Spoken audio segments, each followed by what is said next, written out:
கடலோரத்தில் வசிக்கும் ஒரு சிறிய கிராமத்தில் வசிக்கும் சிறுமிக்கு கப்பல் பைலட்டாக வேண்டும் என ஆசை. தினமும் கடலோரத்தில் நின்று கப்பல்களை பார்ப்பதையே வாடிக்கையாக கொண்டிருப்பார்.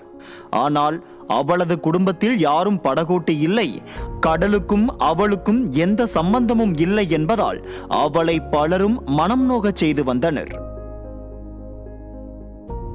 ஒரு கட்டத்தில் அவர்கள் ஊரருகே ஒரு கப்பல் நிலை தடுமாறி கீழே கடலில் மூழ்கிறது.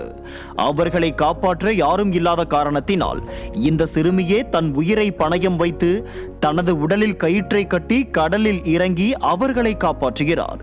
இதனால் அக்கப்பலில் பயணித்த பலரின் உயிர்கள் காப்பாற்றப்படுகின்றன.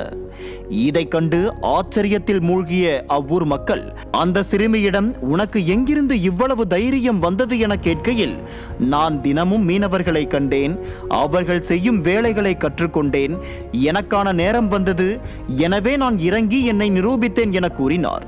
இதனால் அந்த ஊர் மக்கள் மிகுந்த மகிழ்ச்சிக்குள்ளாகி உள்ளனர்.